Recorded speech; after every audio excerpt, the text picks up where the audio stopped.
اگر ہمارے جد کے غم میں کوئی آنسو بہائے اور وہ آنسو اس کی آنکھوں سے نکل کر اس کے چہرے پر آ جائیں تو اتنی مدت میں اللہ اس کے تمام چھوٹے بڑے گناہ کو بخش دیتا ہے، معاف کر دیتا ہے۔ تفصیلی روایت ہے، جو حصے مجھے یاد ہے میں فقط وہی بات کر رہا ہوں۔ لیکن ایک بات کو جو اس معاملے میں لحاظ کرنا ہوتا ہے، وہ میں پہلے بھی کئی بار جمعے کی نماز میں عرض کر چکا ہوں کہ اس طرح کی جتنی روایتیں ہیں کہ جس میں یہ کہا گیا کہ یہ کریں گے تو جنت ہے، یہ کریں گے تو بغیر حساب کتاب کے، جیسے جمعے کے بارے میں کہا جاتا کہ جمعے کے دن اگر کسی کا انتقال ہو جائے، کوئی شخص جمعے کے دن مر جائے تو بلا حساب و کتاب وہ جنت میں داخل کر دیا جائے گا۔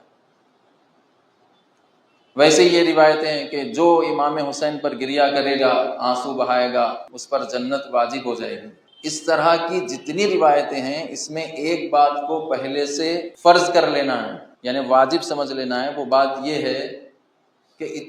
ایسی جتنی بھی روایتیں ہیں، جمعے کے دن کوئی انتقال کر جائے تو بلا حساب و کتاب جنت میں داخل ہو جائے گا۔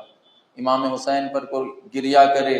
اس کی آنکھوں سے آنسو نکل کر ابھی اس کے چہرے تک بھی نہیں پہنچے، اس کے تمام چھوٹے بڑے گناہ بخش دیے گئے۔ لحاظ جو بات رکھنی ہے، فرض وہ یہ کہ یہ اس وقت ہے جب تمام واجبات اور محرمات کی پابندی ہو رہی ہے۔ وَإِلَّا ایک شخص جمعے کے دن مر جائے، خدا نخواستہ شراب پی رہا اور شراب پیتے پیتے نشے کی حالت میں ہی مر جائے، شراب زیادہ پی کر مر جائے، تو کیا یہ شخص بھی جنت میں جائے گا؟ نہیں، تو اس کو پہلے سے لحاظ کرنے کی ضرورت ہے۔ ایسی جتنی روایتیں اس میں ایک بات پہلے سے لحاظ ہے، وہ لحاظ یہ ہے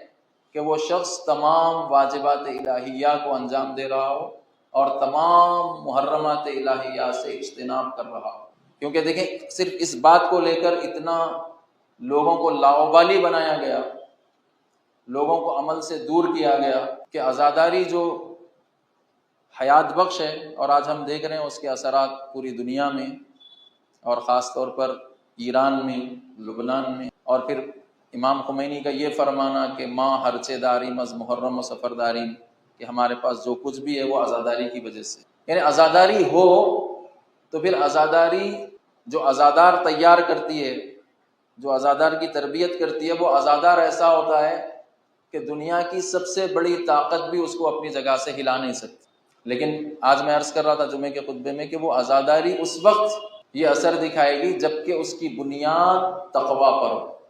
اسی لیے وہی عزاداری نتیجہ بخش ہوگی جو متقی لوگ برپا کرتے ہیں۔ متقی لوگ جو عزاداری برپا کریں گے، وہ عزاداری متقی لوگوں کی تربیت کرے گی، متقی پیدا کرے گی۔ فاسد لوگ جو عزاداری کریں گے، اس کے نتیجے میں فاسد لوگ پیدا ہوں۔